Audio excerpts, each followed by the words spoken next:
పిత పుత్ర పవిత్రాత్మ నామమున ఆమేన్. మన రక్షకుడైన యేసుక్రీస్తు నామమున మీ అందరికీ శుభములు. క్రీస్తు స్వరం వీక్షకులకు స్వాగతం. యేసు ప్రభు మిమ్ములను మీ కుటుంబాలను చల్లగా దీవించునుగాక. ప్రియ సహోదరి, ప్రియ సహోదరుడా, ఈరోజు తల్లి శ్రీ సభ సామాన్య కాలంలోని 22వ ఆదివారాన్ని కొనియాడుచున్నది. ఈ 22వ ఆదివారం రోజున ప్రభు అయిన దేవుడు బైబిల్ గ్రంథము నుండి మనందరితో 3 దివ్య గ్రంథ పట్టణాల ద్వారా మాట్లాడుచున్నాడు. మొదటి పట్టణము శిరాపుత్రుడు యేసు జ్ఞాన గ్రంథము 3వ అధ్యాయము 17వ వచనము నుంచి 18వ వచనం వరకు, 20వ వచనము మరియు 28వ వచనము నుంచి 29వ వచనం వరకు. రెండవ పట్టణము హెబ్రీలకు రాసిన లేఖ 12వ అధ్యాయము 18వ వచనము నుంచి 19వ వచనం వరకు మరియు 22వ వచనము నుంచి 24వ వచనం వరకు. సువార్త పఠనము లూకా సువార్త 14వ అధ్యాయము 1వ వచనము మరియు 7వ వచనము నుంచి 14వ వచనం వరకు. మొదటి పఠనము. ప్రియ సహోదరి, ప్రియ సహోదరుడా, ఈ మొదటి పట్టణములో ప్రభు అయిన దేవుడు నీవు చేయు పనులన్నిటిలో వినయముతో మెలగాలి అని, బహుమతులు ఇచ్చువాని కంటే వినయముతో జీవించు వారిని నరులు మెచ్చుకుంటారు అని, వినయవంతుడు దేవుని మెప్పును పొందుతాడు అని మొదటి పట్టణములో ప్రభు మనకి తెలియచేస్తున్నాడు. రెండవ పట్టణము పరలోకమున పేర్లు రాయబడిన దేవుని ప్రథమ పుత్రుల సమావేశమునకు మీరు వచ్చారు అని, మీ కొరకు మొరపెట్టు యేసుక్రీస్తు రక్షణ రక్తము వద్దకు మీరు వచ్చారు అని రెండవ పట్టణం ద్వారా ప్రభు మనకి తెలియజేస్తున్నాడు. స్వార్థ పట్టణము వినయము కలిగి నిజమైన ఆతిథ్యమిచ్చు క్రైస్తవులుగా మీరు జీవించండి అని ఈరోజు స్వార్థ పట్టణములో ప్రభు మనకి తెలియచేస్తున్నాడు. ప్రియ సహోదరి, ప్రియ సహోదరుడా, ఈరోజు ఈ 3 దివ్య గ్రంథ పట్టణాలను గూర్చి కాసేపు మనం ధ్యానం చేద్దాం. ప్రియ సహోదరి, ప్రియ సహోదరుడా, ఒక పెద్ద రాజకీయవేత్త తన కుమారుని వివాహ మహోత్సవానికి పెద్ద పెద్ద రాజకీయవేత్తలను, వ్యాపారవేత్తలను, ఆ పట్టణాలలో ఉన్నటువంటి ప్రముఖుల్ని అందరినీ కూడా ఆహ్వానించాడు. అయితే ఆ వివాహ మహోత్సవము జరిగేటువంటి ఆ ప్రాంగణానికి దగ్గరలో ఎవరు కూడా పేదవారు, భిక్షగాళ్ళు ఉండకుండా జాగ్రత్త తీసుకున్నాడు. తన కుమారుని యొక్క వివాహ మహోత్సవం రానే వచ్చింది. ఆహ్వానించినటువంటి అతిథులు, ప్రముఖులు అందరూ కూడా వచ్చారు. విందు సమయం వచ్చింది. అందరూ కూడా విందు ఆరగించటానికి ఆసీనులై ఉన్నారు. విందును వడ్డించారు. ప్రముఖులందరూ కూడా విందును భుజించటానికి సిద్ధపడుతున్నటువంటి ఆ సమయంలో ఒక వ్యక్తి లేచి, ఇదిగో భోజనములో బొద్దింక ఉంది అని చెప్పాడు.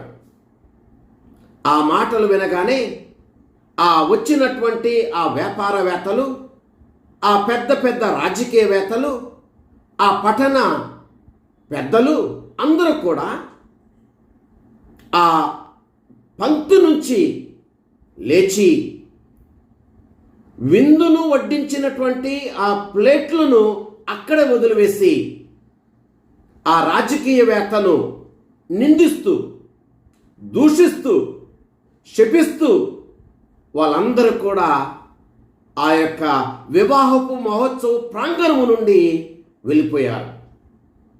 ఇంతలో ఆ రాజకీయవేత్తకి వండినటువంటి వంటలు ఏమైపోతాయో, వడ్డించినటువంటి భోజన సంగతి ఏమిటో అని చెప్పేసి ఆలోచన చేస్తూ సతమతమవుతూ ఉంటే, కాసేపటికి అతనికి రుచికరమైనటువంటి భోజనాన్ని మాకు పెట్టినందుకు నీకు కృతజ్ఞతలు, నీకు వందనాలు అని చెబుతూ ఉన్నటువంటి స్వరాలు అతనికి వినిపించాయి.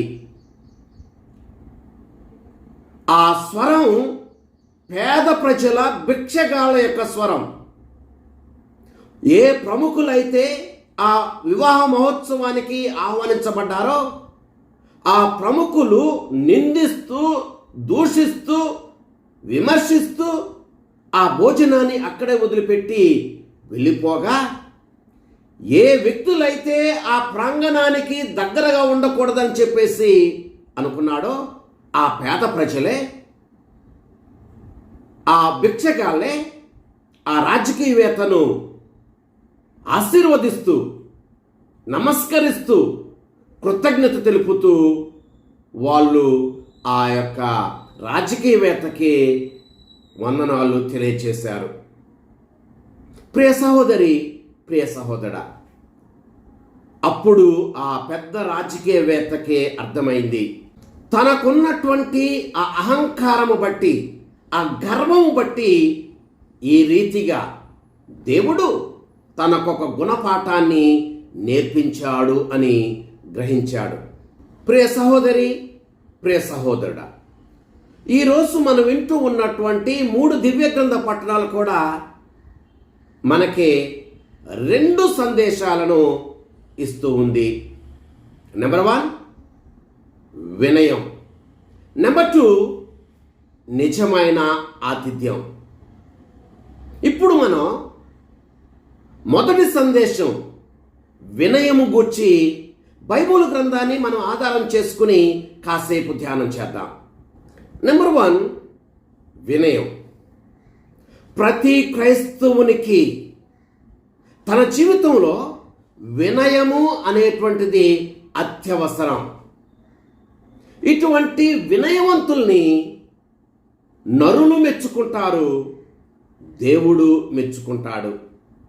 అందుకని ప్రతి క్రైస్తవుడు, ప్రతి విశ్వాసి, ప్రతి భక్తుడు కూడా ఎప్పటికప్పుడే తన జీవితాన్ని పరిశీలన చేసుకోవాలి.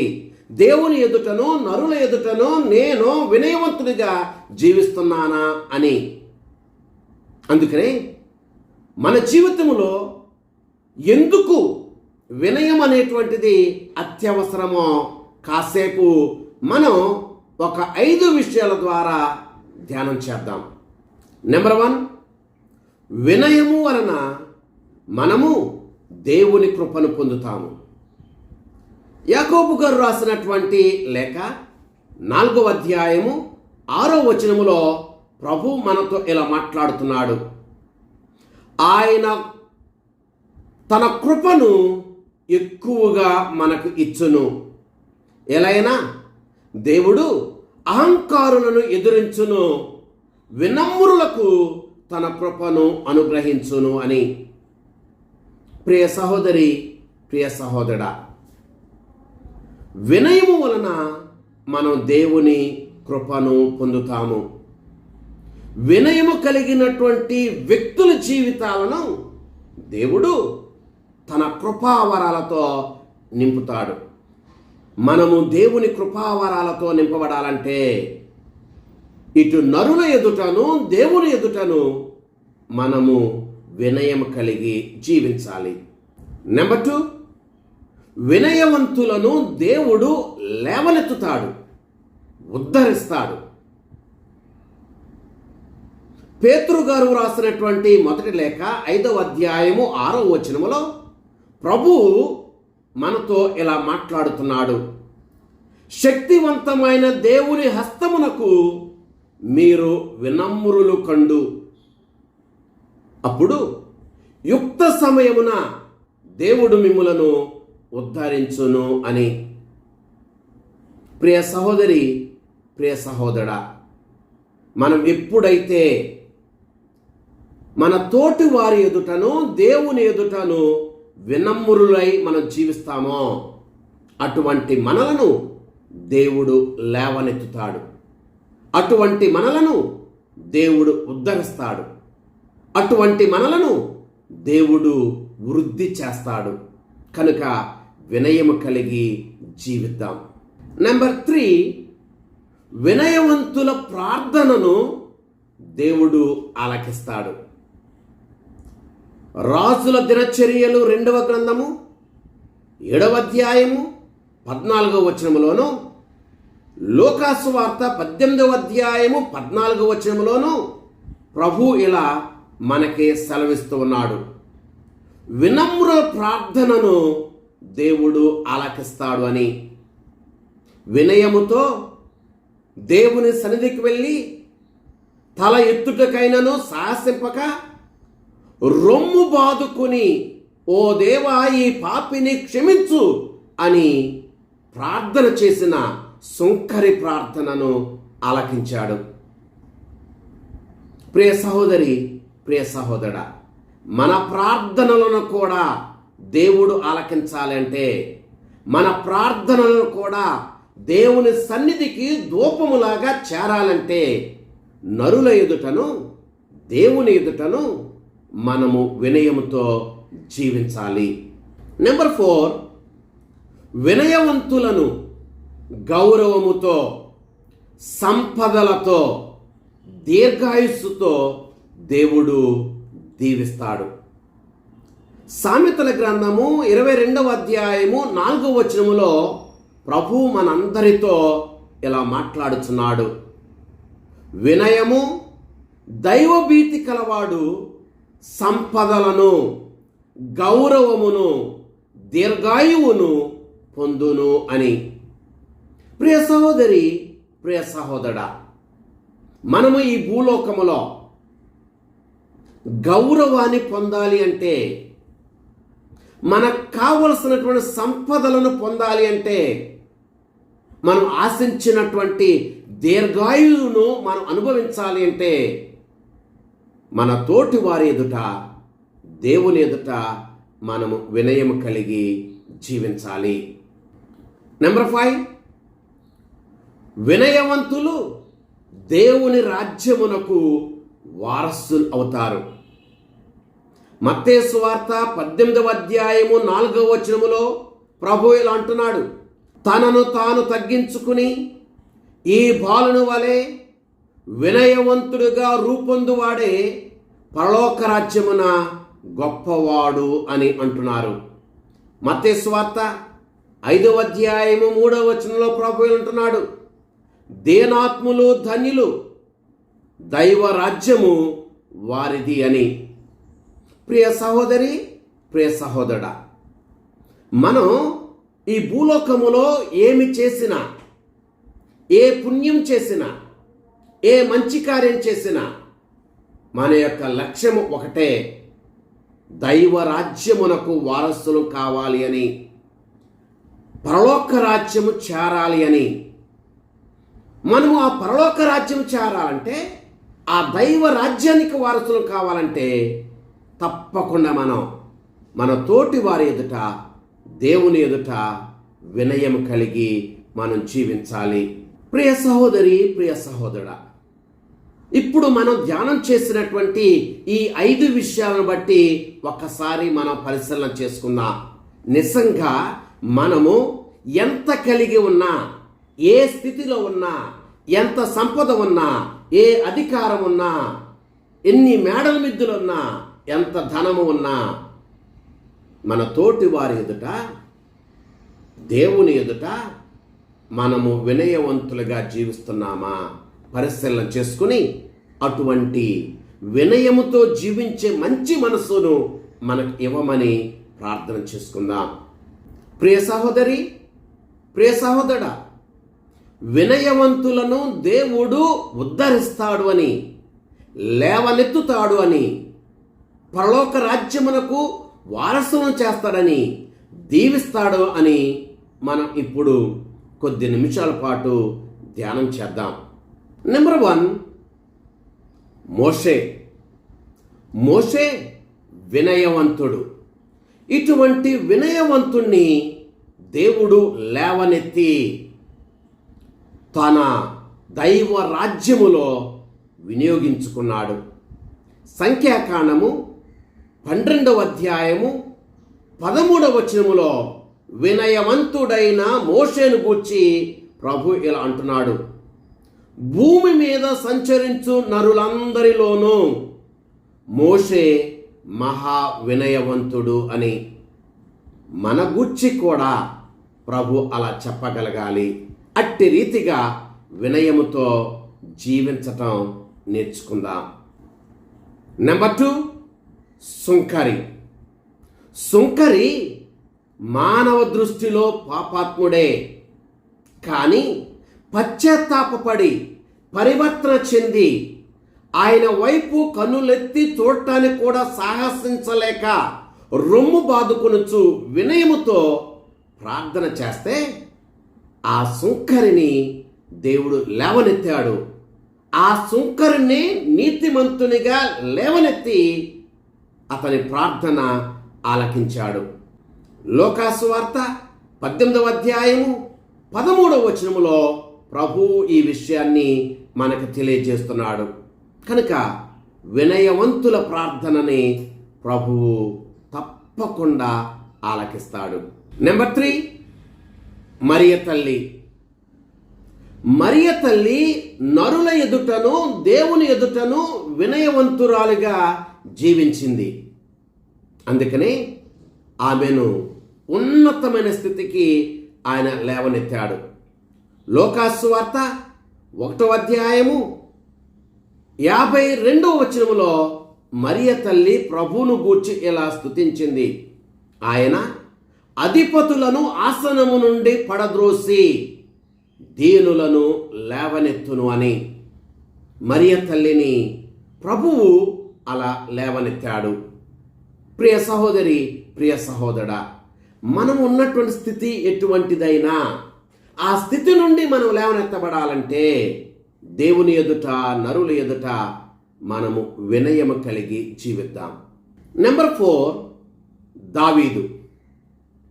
దావీదు వినయవంతుడిగా దేవుని ఎదుట, నరుల ఎదుట ఆయన జీవించాడు.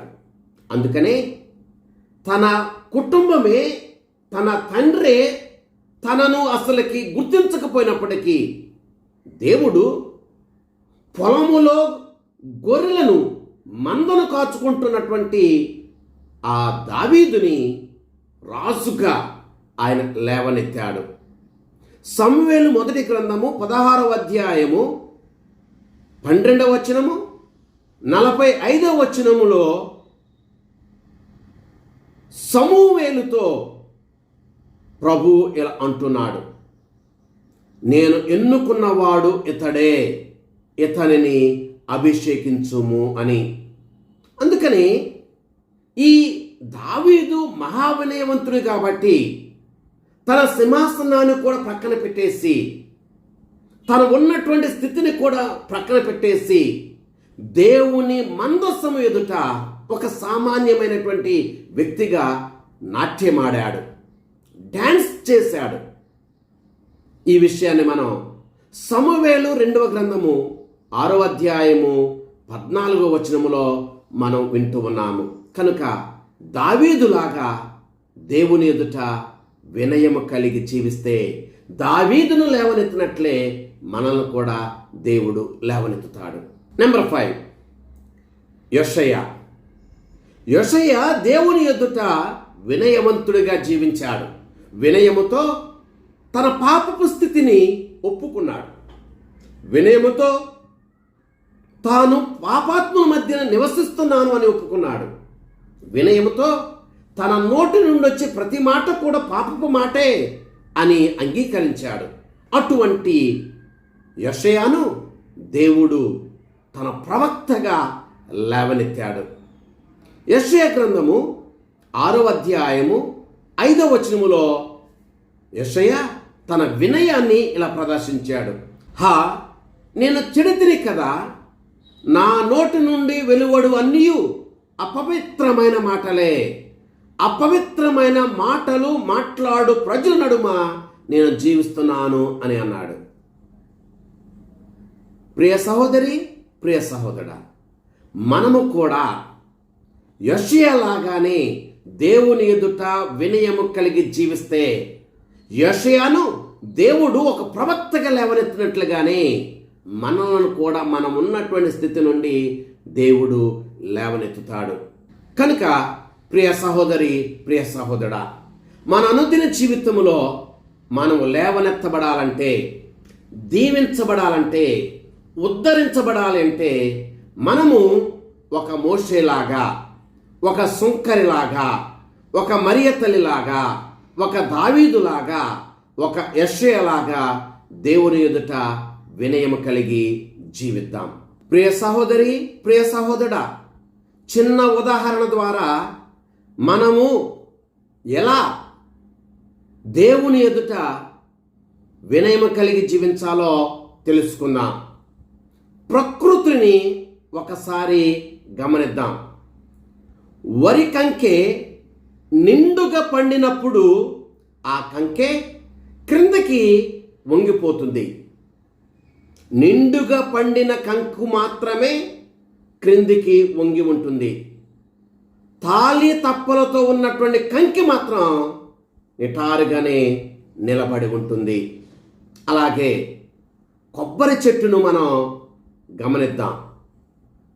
గెలకు నిండుగా కొబ్బరికాయలు కాసినటువంటి గెల మాత్రమే క్రిందకి వంగిపోతూ ఉంటుంది.